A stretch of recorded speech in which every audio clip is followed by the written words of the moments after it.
BBC Radio Solent, David Guetta with Kelly Rowland and When Love Takes Over. It's 6:08. Look, listen, learn. With Sam Fraser. BBC Radio Solent. And this evening, my guest is magician and mind reader Stephen Simmons from Eastleigh. Hello, Stephen. Hello, Sam. Thanks for having me. Well, I'm very thrilled to be speaking to you because I love a bit of magic. And I have magic. My sons are both, dead keen on it. Oh, really? Yes. So we've seen a fair bit, and we've been talking earlier in the show today about Uri Geller because he's offered his services to Boris Johnson and the team, and I'm just trying to imagine what he possibly could offer, and slightly worried because he's a spoon bender, isn't he? Bend all the cutlery at Downing Street, wouldn't he? Yeah, that won't go down well, surely. But lovely to have you here. And Thank you. You're a professional magician. Professional magician, and yep. a member of the Magic Circle. I am, yes. So just tell me a little bit, what does it mean to be a member of the Magic Circle? Because it's very prestigious. It is. I mean, the Magic Circle is a great organisation where magicians from all over the country, in fact all over the world, just meet up and chat about magic, and they give lectures, and you can watch lectures or give lectures, and there's museums and books, and it's just a really great place to be if you're a magician, to get stuck into the community of other magicians. And do you have to pass a test? You do, yes. You have to be recommended by 2 other magicians, and you have to do an interview, then an exam. The exam is very scary. It's essentially you're doing a performance in front of about 60 other magicians. 5 of them will be judges, and they'll be marking you, and they're very tight on their marking scores. So yeah, it's very nerve-wracking, but once you get through it, it's such a great organisation to be a part of it. Yes, well, I've heard many magicians, talk about the honour of it, and also about the secrecy. Yes. I mean, secrets are there. Yeah, if we gave away our secrets, we'd be out of the job. And some things are best left a mystery as well, I think. Now, I'm just going to ask about the Magic Circle a bit more because I understand it's very male, and my whole perception of the world of magic, as I've experienced it, is that it's lots and lots of men, often in bow ties, doing tricks. And is that the case, or is it anything likely to change anytime soon? I mean, I think in the last 10 years or so, especially, it has been modernised a lot, and there are a lot more females coming through the ranks. And I think that's off the back of, there's been a lot of female magicians on Britain's Got Talent over the last 10 years. And there was that one that came in on a motorbike. I seem to remember she did tricks on a motorbike. There's lots of weird, wonderful things. It's like finding the new novelty that hasn't been done before. Yeah, that's it. But it does seem to be a lot more pushing through. There's always female magicians there at the Magic Circle. I mean, Laura London's a lovely magician. She's there very regularly, and there's Faye Presto as well. So there's quite a few in there as well. But there is a lot of males, but there's a lot more females coming through. Okay, now if I were to ask you what your kind of USP is, what would you say? You don't presumably ride in on a motorbike. No, I don't ride in on a motorbike. My USP is psychological illusions, essentially. So it's taking the magic tricks that a magician would do, and then the psychology that a psychologist would do, and mixing them together and using it to create psychological illusions and trickery that's not too many people do that. Psychological illusion, because that seems to me to be a psychological trickery. Yes, trickery. I mean, I love the sleight of hand stuff. I've always had a passion of it, and most magicians start with that area of magic. But I love the sort of Darren Brown-esque with a Cornish accent. Yeah. Is this your accent, Cornish? Cornwall, yeah. Yeah, I mean, it used to be a lot stronger than it was, but no one can understand me. So now I've dumbed it down a little bit, just for the radio. And well, it's lovely. It's a lovely accent, and we're really pleased to hear it. Just tell me a little bit about your own background. I mean, you've done exams in magicianship, but have you got any training, or you talked about the psychology there? What's your background? So I grew up in Cornwall, and it's the old cliche of having a magic set. There's an old Paul Daniels magic set when I was sort of 5-6 years old, around that time, and I just fell in love with magic, and I carried on with it all the way out through my teens. And then I went to university. I've done film and television with psychology. Where was that? That was at Aberystwyth first, and then I moved down to Portsmouth for the second 2 years. Why was that? Because they speak Welsh in Aberystwyth, don't they? They do. It's a long way away as well. It's a very long way away. And I was, at that age, I was really starting to get into wanting to turn magic into a career. So I thought Portsmouth's a bit more central. More gigs. More exactly that. It's somewhere I can branch out a little more. Aberystwyth is as lovely a place as it is. There's only it is one very bus isolated. out of it once a week, isn't there? Yeah, that's it. Yeah. Okay, so you come down to Portsmouth, and at this point, are you working a different? You graduate, you get a job. So I was doing a few bits here, and I worked at Nando's for a long time. I worked in various shops and sort of support my student fees and that sort of stuff. But it was essentially as soon as I left university, I dive straight into a career with it. So I was very pushy with it. I used to go around to all the local bars and nightclubs and restaurants and pitch my services as much as I could, and it just sort of grew and snowballed from that. Okay, so I've done a little bit of stand-up comedy, and I know how to get a stand-up gig. Yeah. How do you go about getting a magic gig? Because is there a Facebook page where people say, "Oh, desperate for someone to do a bit of sleight of hand"? No, unfortunately not. No, but I think it's probably very similar in that it starts off slow, but once it starts to snowball and you get a bit of recognition, and I've been fortunate enough to have been full time for about 7 years, so repeat bookings, and every year I'm getting the same performances for the same companies and the same clients over again, and it just grows over time. So, I think. You're doing sort of weddings, corporate gigs, and that sort of thing. That's it. Yeah, weddings, corporate events. I've got a touring show as well, which is next 2 shows are in Southampton, which we can talk about a bit later on. Absolutely. But corporate events, weddings. That's my market. Well, I have to say, I went to a wedding not so long ago, and I was so taken by the magician because it's so fascinating. Yep. But I missed the champagne reception. Everybody else had a glass. By the time I got there, having watched the magic, it had all gone. Thank you very much, Stephen. Stay there. We'll just do a few bits and pieces, and then we'll be back talking to magician Stephen Simmons a little bit more. BBC Radio. And this evening with Hampshire-based magician Stephen Simmons. And Stephen, just off air, we were talking about how magic is really having a moment in the sun. It's everywhere at the moment. It is. I think again that's from having TV magicians like Dynamo and before that David Blaine. But I think with Britain's Got Talent especially, so many magicians have had a big spotlight of magic, and it's great to see. It's really good. It's great for business as well. Well, it's true. And like I say, I mean, even going to a wedding, you'll see a magician now, because it's a great way of entertaining, keeping people entertained while the boring photos are happening or something. Yeah, that's it. And it can build a bit of a buzz and gets people set up for the day a little bit as well. And I'm just wondering if you have, when you're doing those sorts of gigs, do you have a favourite trick that you do? What would you be doing there? Gosh, I do a bit of all sorts. Like I said before, I love the sleight of hand stuff, and that's what I grew up performing, and that's what I really enjoy to perform. Now I love the psychological stuff, and the great thing about the psychological stuff is you never really know which direction it's going to go in, because people will naturally think different things. If you're doing a card trick, you've got control over the cards, and you can almost make what happens how you want to make it. But with the psychological stuff, it keeps it exciting for me a little bit as well, because it twists and bends and you never know what's going to happen. So when I see like Paul McKenna, or when they do the ones where they write something down and then they find an envelope in the audience and it's the same thing that they've written down or whatever. That kind of, should we try one? Yeah, let's should we try a quick that. experiment? So if you take your phone and go onto Google and just type in images of, and then you're going to type in any image you like. It really doesn't matter as long as it's got some kind of connection to you. So maybe like an old hobby, but don't make it obvious. Nothing that I could research on Facebook or anything like that beforehand. Something I definitely couldn't know. And whilst you're doing that, just so your listeners know as well, there's no mirrors behind you. There's nothing, no way I could see what you're writing down on your phone. And if you just search it once you've done that, okay, and you've got some images in front of you. I've got some images. Excellent. Yeah. Okay, so just pick out any one of these images, and once you've done that, just place the phone face down and make sure I can't see it as you turn it down.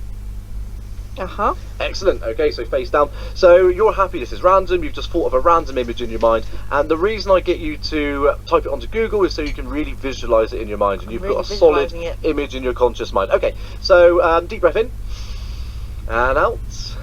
Very good. Doesn't do anything, but thanks for playing along. No, it does. It just relaxes you a little bit. But if you just think of this image and imagine almost like there's a canvas between us. and on that canvas you're going to project an image of whatever it is you're thinking. Okay, right, stop there. So already I can see there's movement in this. And what I mean by that is this isn't going to be a place or a building. This is more likely to be a person or an animal or something. It's got to be an animal. You're smiling at an animal. Okay. Now I'm going to guess some younger. I'm going to say it's probably, if we just run through the alphabet quickly. So A, B, C, D, E, F. Okay, so D, so it's going to be a dog. Well, dogs. It's a dog. Dog. Oh, there we go. Perfect. It's the dog with a red ball, and it's a Labrador. Ah, my favourite. There he is. There he is. Fancy that. That's just extraordinary. And and 10 out of 10 for doing magic on air. That was extraordinary. So that's the sort of thing that I could expect if I was you were doing something at a wedding or something. Absolutely, like that. that's sort of psychological stuff as well as the sleight of hand. I'm also a hypnotist, which is great fun as Are well. you? Oh. But it's all close-up hypnosis, and it's not the kind of hypnosis that embarrasses people or makes people sort of run around and do silly things. It's more just the enjoyment of being able to show how powerful the brain is and how powerful the imagination is. So it'll be things like making people's hands stick to the table, or maybe they'll forget their name for a couple of seconds.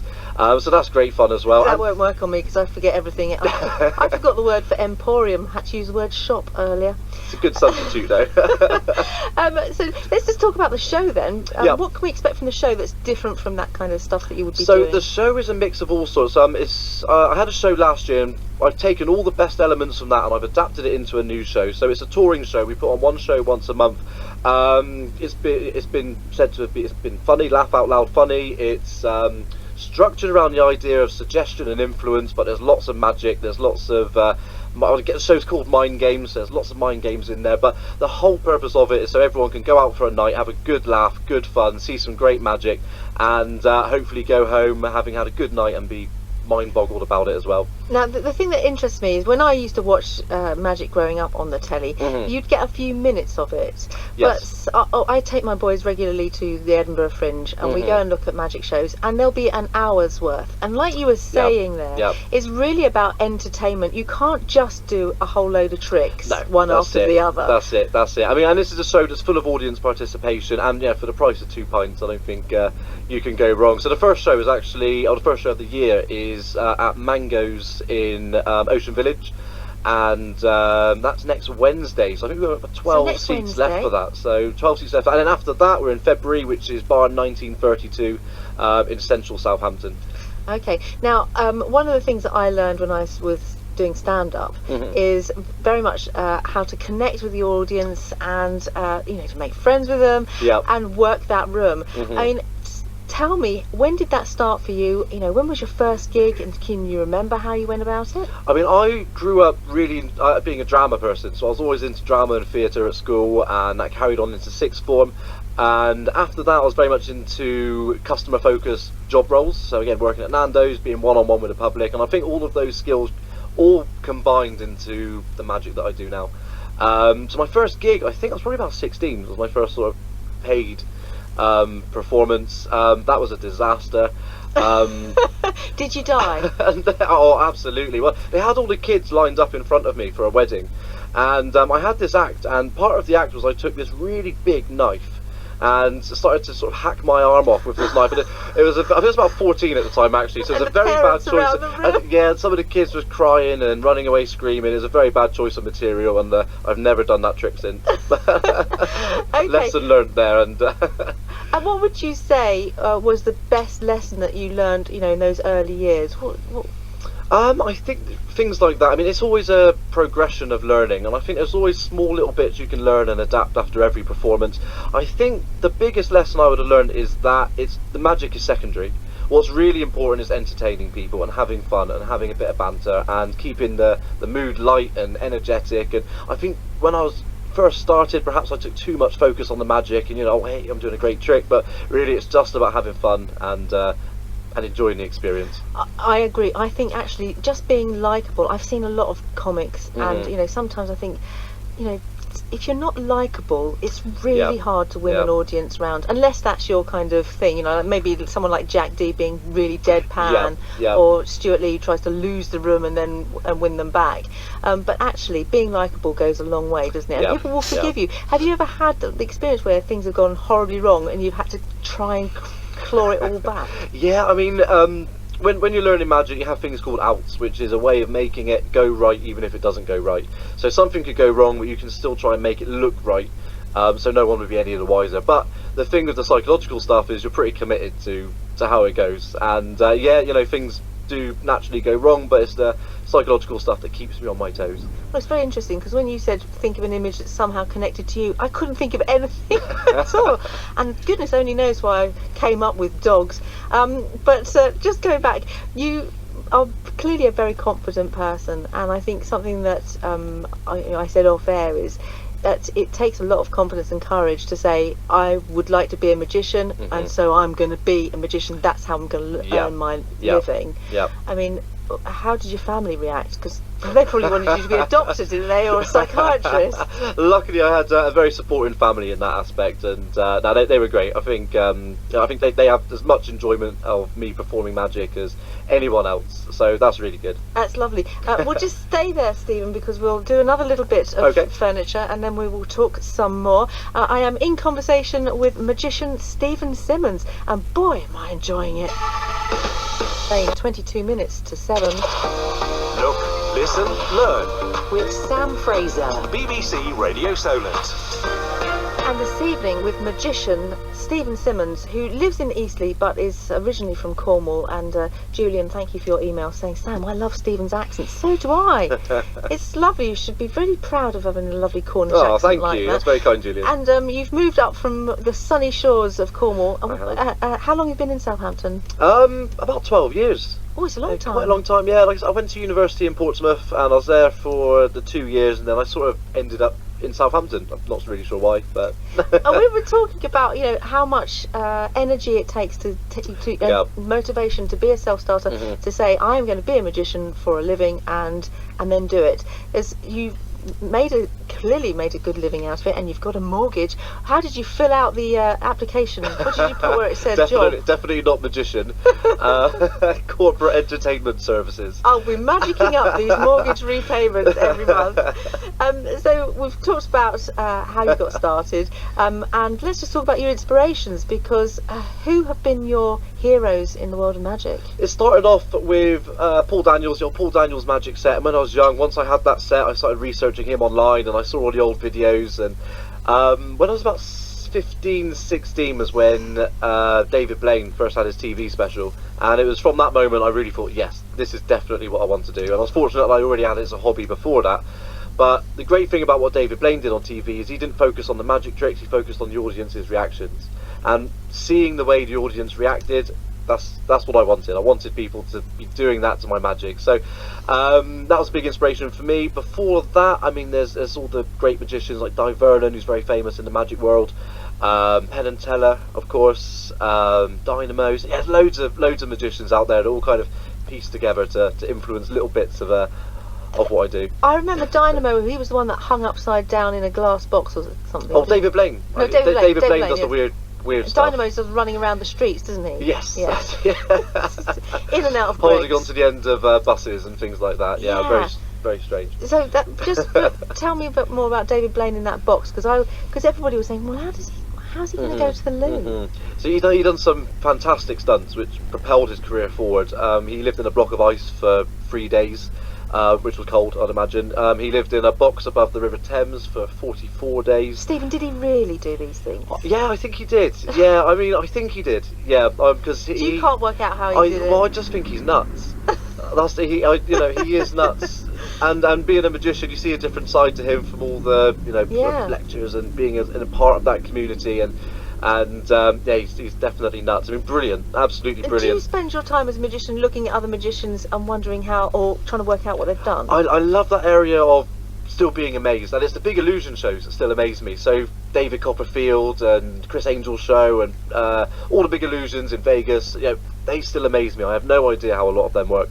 It's not my speciality, and I want to keep it that way. I want to be able to not know how it's done and still be amazed at how elephants appear and that kind of thing. Is there any trick of any other magician that you would like to do in your own show?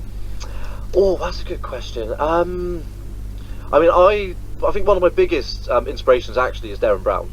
and I love some of the stuff that he does on his stage shows and his TV work especially. And I think, I mean, there was one he done to Robbie Williams where he essentially hypnotised him and stuck needles through his arms, and I think that'd be quite fun. That'd be great. And that's not a trick either. That's just being a bit weird. But well, maybe you should apply for a job at Dominic Cummings' office, number 10.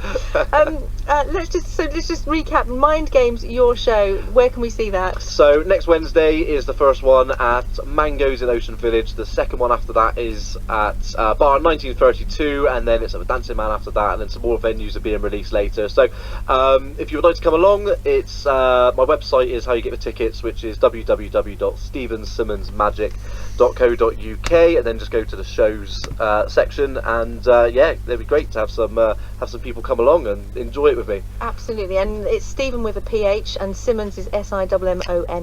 Yes, so if you're going to do something new for 2020, why not pop along and check out Stephen's show. Now, Stephen, at the end of my interviews with the lovely people that come on to the show, I ask for 3 recommendations. Okay. So something to look at, something to listen to, and something you have learned that you can pass on. So what have you got for us to look at?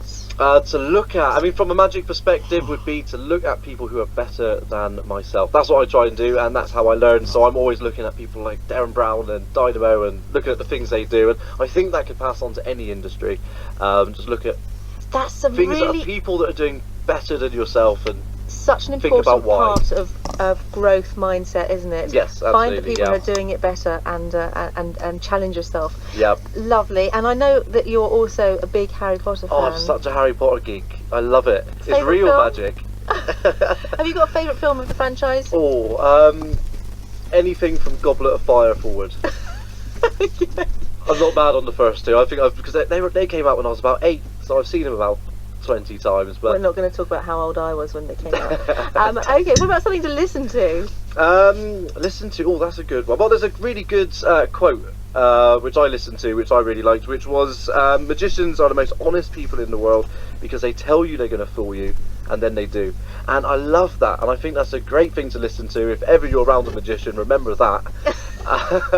Because they're like honest cheats. Honest cheats. I'm writing that down. Stephen. Honest cheats. Honest cheats. And finally, a little bit of wisdom, something you've learned that you could pass on. I think I covered that in the last one. Putting me on the spot now. I think, let's see, something I've learned. Well, I think when I first started, it's about perseverance. I was sofa surfing for a couple of years purely because I wanted to be a magician, and I knew I had that dream, I had that vision, and I used to go out to clubs and bars and nightclubs, and every day of the week I'd go somewhere and try and pitch my services, and if I didn't do that 7-8 years ago, I wouldn't be doing what I'm doing now. So yeah, persevere, don't stop. Absolutely, persistence pays. Persistence pays. Stephen, it has been a complete joy and an education. Thank you so much for having me, Sam. To speak to you. Don't listen to me, I can't speak English most of the time. But please keep in touch, because I'm sure you are going places and you absolutely deserve to. Thank you for being our Look, Listen, Learn. Thank you very much, Sam. I'm just shaking his hands, people. Oh, thank you. And I'm hoping nothing magical is going to happen to him. BBC Radio Solent. Travel.